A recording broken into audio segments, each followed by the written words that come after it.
welcome to the SVG-TV news. For today, Monday, August 14th, I am Khalil Cato with the details. While St. Vincent and the Grenadines has made progress since emancipation took hold in 1838, emancipation has not yet come. This is according to former chair of the SVG Reparations Committee and lawyer Jomo Thomas, who was a panelist on SVG-TV's Viewpoint program last evening discussing the topic of emancipation.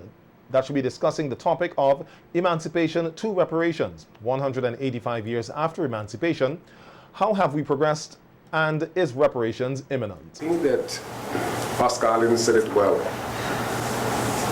some years ago. Oscar said, emancipation ain't reached yet, emancipation still coming. And it's a simple thought, but it's a profound thought, because you see, after the proclamation in 1833 and then the eventual freeing of the enslaved Africans in 1838, there was this notion that we were free. But Doc tells the story all the time in his columns that after 1838, 20 million pounds, actual dollars, which amounted to about 40% of the GDP of the British economy at that time, went to the planters, and nothing came to our people. So when our people were freed, they were freed and they had nothing. They didn't even have, they didn't get any land, they didn't get any money. And Doc talks about the way in which they went about and building free villages and so on, and building up community on their own. So it is a monumental struggle. And I tell people, if you go back, let's say to about universal adult suffrage, in St. Vincent, literally everybody were poor, right? And our people built themselves up. Because remember, after 1838, we still had colonialism. We still had the British government controlling St. Vincent from 1838 until 1979. And even now, some may say there's a neo-colonial arrangement where we have black faces and we have black government officials and institutions, but fundamentally our country is controlled by foreigners. So we have made progress, but I revert to the way in which Oscar captures it. Emancipation ain't reached yet. Emancipation is still coming. In terms of what needs to be done to realize full emancipation, Thomas replied that there is a lot we need to do as a people. We have to continue fighting economic battles, political battles, social battles. Marcus Garvey, I think, said it best when he said we have to emancipate ourselves from mental slavery. Because to the extent that we can do that, I think that we are on our way. And I have always said, if we don't get a single cent from the former enslavers, but we can take ourselves to the point where we're emancipated from mental slavery, I think that we have won most of the battle. Because once we're emancipated mentally, psychologically, socially, I think that we would, in short order, become emancipated economically. So that battle is to really lift our consciousness and to raise our understanding of so many things that we need to know. On the advancement of women since emancipation and the factors contributing to them not advancing as quickly as they should, including their hesitance to get involved in the political arena, social activist and lawyer Zita Barnwell said that while women have come a long way in a number of areas, including in the workplace, in the way they are perceived or respected in the country, there is no real advancement. Because I may be able to hold a position, a managerial position, doesn't necessarily mean that I am the decision maker as to what may happen in that workplace, one. And it doesn't necessarily mean that I have, on a wider scale as used for government or parliamentarians, that I have been able to move the yardstick when it comes to looking at the protection of women and children in particular. Because even though we have, say, in terms of an issue that really we're struggling with in St. Vincent and the Grenadines, lots of other islands, but of course I can speak because we're speaking about St. Vincent, domestic violence, intimate partner violence. We do have strong legislation, even all of the time, relatively strong. But in implementing that legislation, and even though sometimes I think more people are becoming aware that there's something that they can use for their own protection, because you can apply for a protection order. And while that may be the case and you go to the family court, we still have the problem where people complain that when I go make a report, policeman would tell me, yeah, that's man and woman business, go down family court. Yeah. You know, there's that type of, let me push it down because... You hear that a lot. Yes, the Domestic Violence Act, it is really a civil jurisdiction. There's really not much of a criminal component to it, save and except if the man, in the case, because most men are the abusers, but certainly if a woman is an abuser, same thing for in respect of a woman, that if you violate a protection order, it may come with a criminal sanction where you can be arrested. But culturally and socially, we have not changed how we perceive women and that interaction and power between a man and a woman when it comes to their own personal relationship. Most women too, sometimes you would say, well, we have to get past, we talk about mental struggle and whether or not we're emancipated. But women to themselves have to get past in terms of their own personal relationship and love relationship with the man. Now, we see it in the news all the time. The woman is able to get past and feel empowered to make a report. That's a very good step. Before, nobody did. On the education of young people regarding emancipation, historian, author, and lecturer Dr. Adrian Fraser said education doesn't necessarily have to be formal education in schools. It could take different forms, but must be consistent. The thing is that if you take the period of the emancipation, slavery ended, but colonialism continued. Now, during slavery, the masters had their weapon. These people were enslaved. These people were their property. But once emancipation ended, they were supposed to be free. So what happens? Colonialism continued. And this is where what some people refer to as the cultural bomb came in. Because as somebody pointed out, if you are in prison or if you're enslaved, there's always a gun over you. But once you remove that gun, what happens? So this is where the culture came in. And therefore religion and education were used as weapons to enforce colonialism. So we have the question of the indigenous people, where people up until recently believed that their ancestors were cannibals. So you go through that kind of system, and I've met people, in fact up until recently, a person was doing a PhD, was doing some studies on the Kalinav and Garifuna people, and they were asked, they said, why you want to deal with those people? And said some very discriminatory, well not discriminatory, but nasty things about them. And even when Chatelier became national hero, people accepted it because there was no other content. Right. But some people were not satisfied with that because they say, oh, this man in lion's cloth. Prime Minister Dr. Ralph Gonsalves has refuted claims that the government, including cabinet members, had prior knowledge or had a hand in the destruction and removal of structures on the Brighton Beach recently.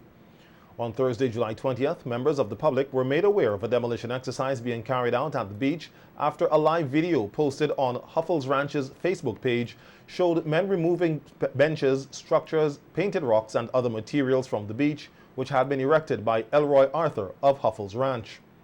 The removal of the structures was reportedly carried out by the National Parks, Rivers and Beaches Authority.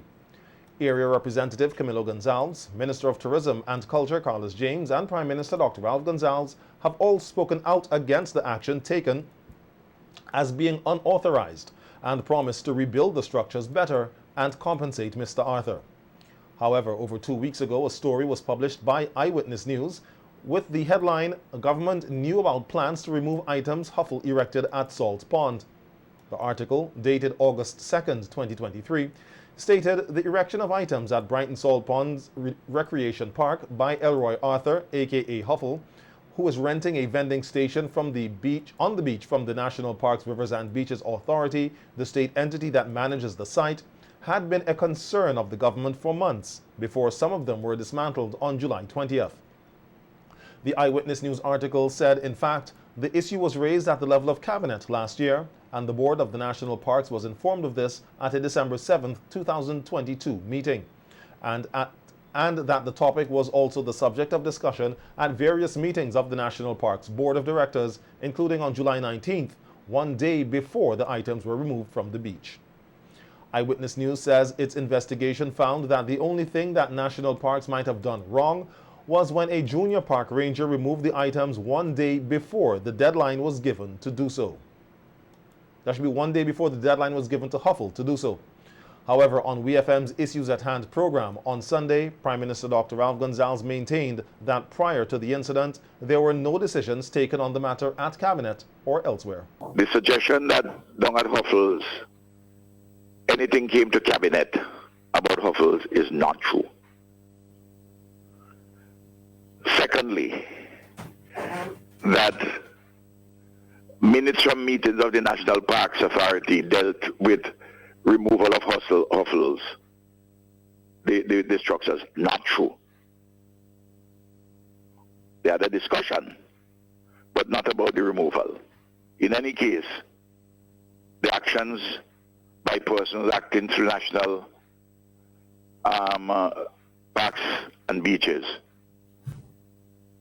that action was unauthorized, and indeed, they had no authority otherwise to do it, apart from the fact no decision was taken. But even within the legal framework, that's the business for the planning authorities to deal with that. Prime Minister Gonsalves also maintained the National Parks, Rivers and Beaches Authority had no authority to destroy the structures on the beachfront placed by Huffles Investment. National Parks had no authority to do that. And emphatically, there was nothing in the Cabinet on that matter about removing Huffles. Removing the structure, sorry. That's one. The second thing, Former Chief Executive Officer of the St. Vincent and the Grenadines Tourism Authority, Glenn Beach, who resigned earlier this month, is expected to take up the position as head of Invest SVG. This is according to Prime Minister Dr. Ralph Gonsalves, who on radio on Sunday quelled speculations that there may be a division within his government, specifically in relation to the sudden departure of Beach as CEO of the Tourism Authority. It is true that Glenn Beach has resigned as the CEO of the St. Vincent and Grenadines Tourism Authority. But the reason why he had to resign is that he applied for a job to head Invest SVG. And there were several applicants. And a process was done. Several persons were shortlisted. They were interviewed by the independent process. And he was scored the highest and was offered the job. And he has settled terms with them. So he can't hold two jobs. So he has to resign from the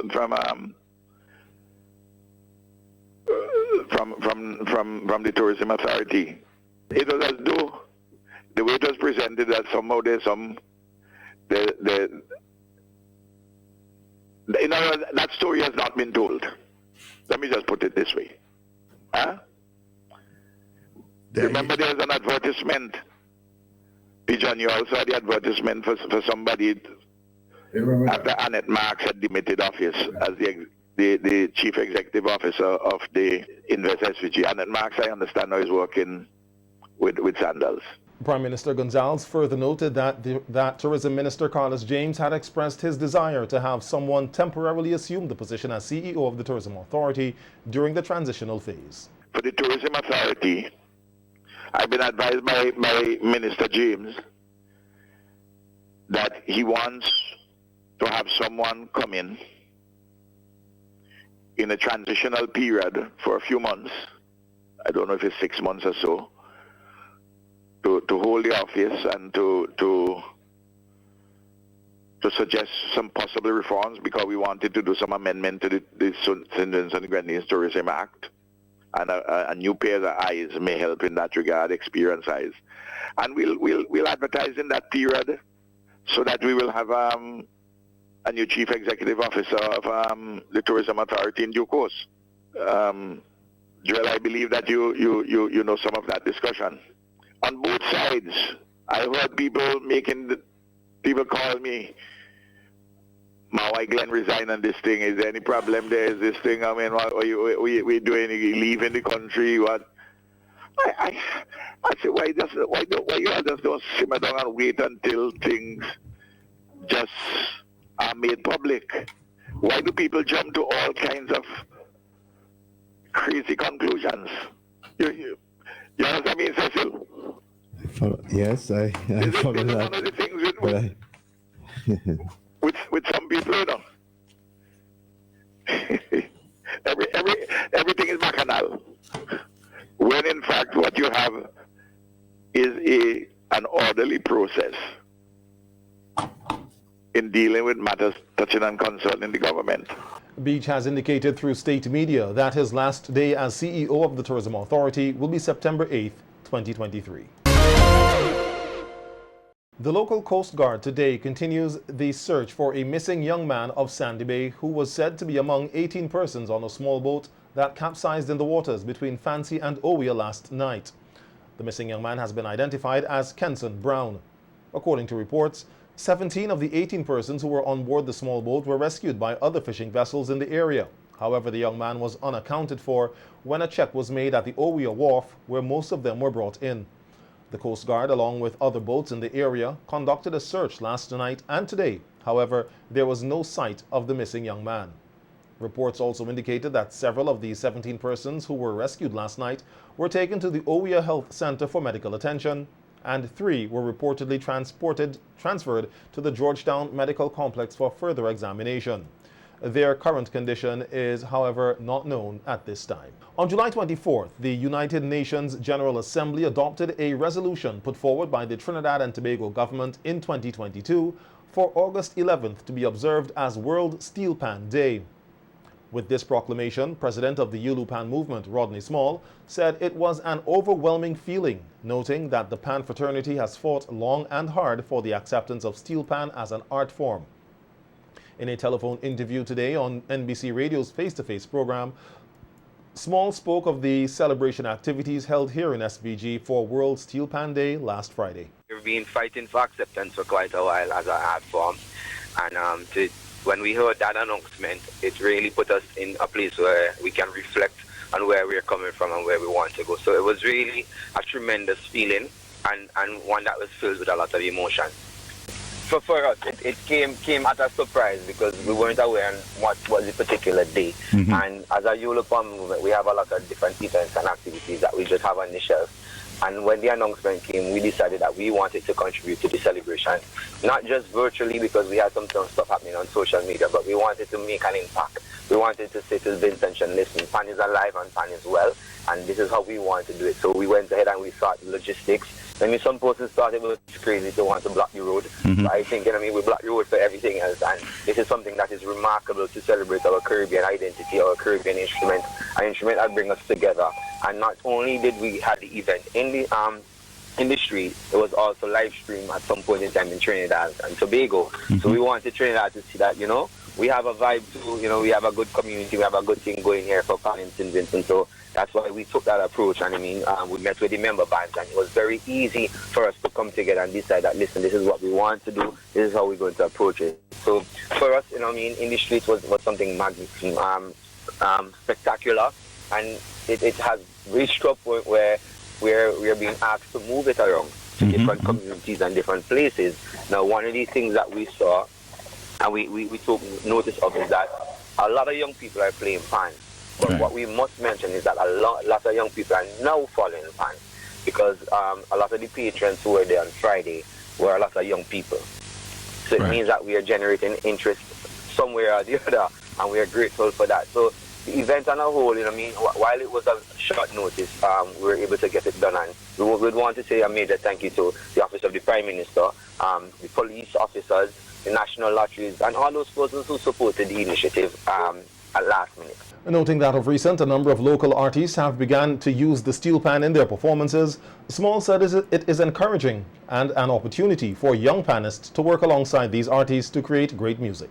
That has always been a part of the industry. We've seen it a lot.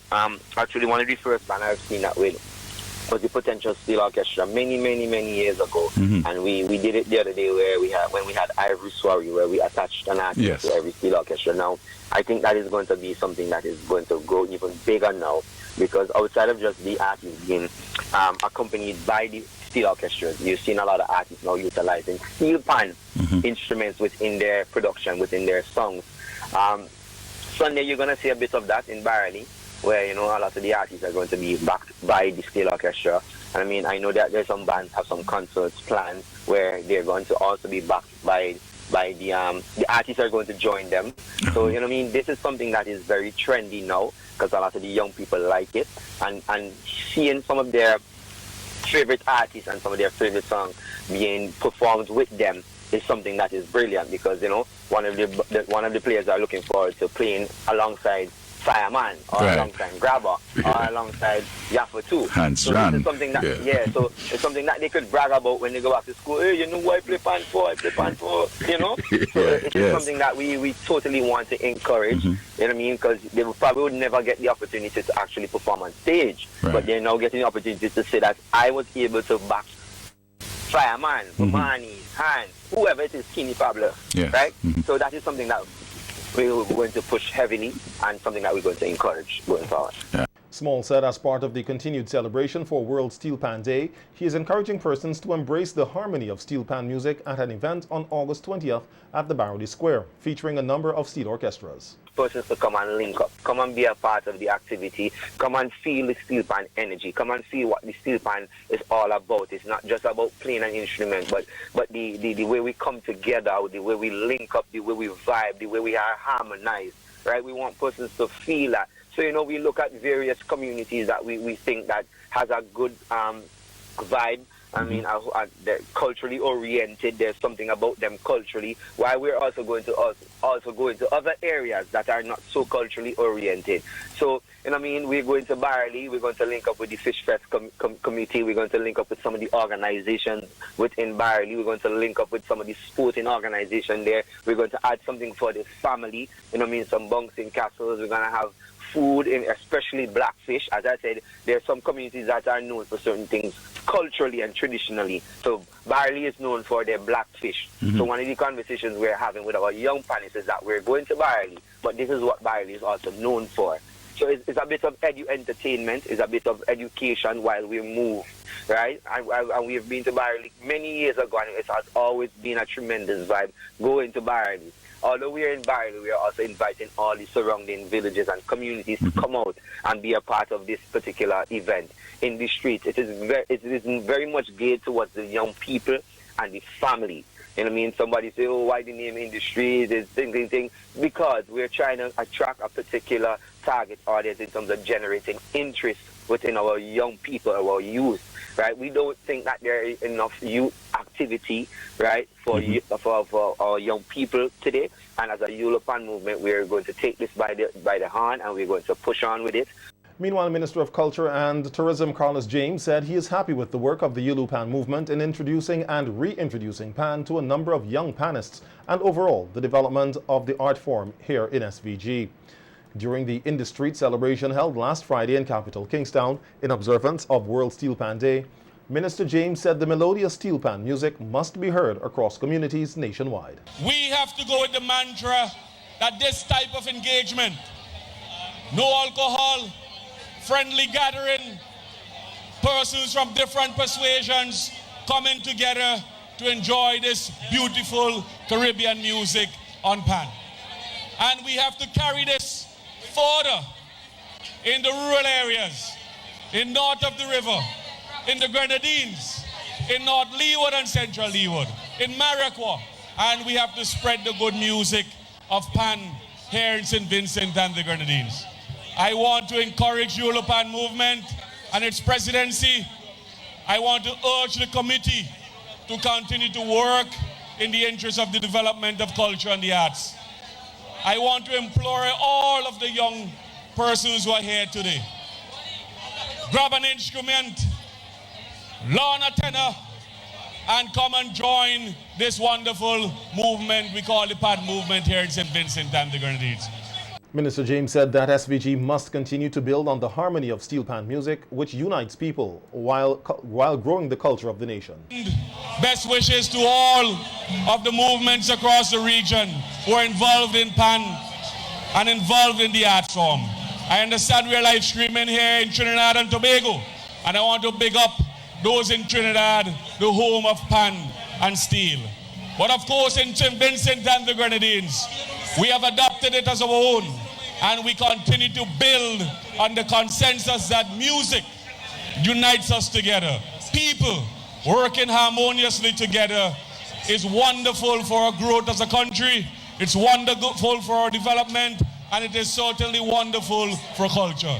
The United Nations website acknowledged that the steel pan promotes inclusive societies, sustainable communities, and a creative economy. And it can have a positive impact on mental health and well-being, gender equality, and youth empowerment.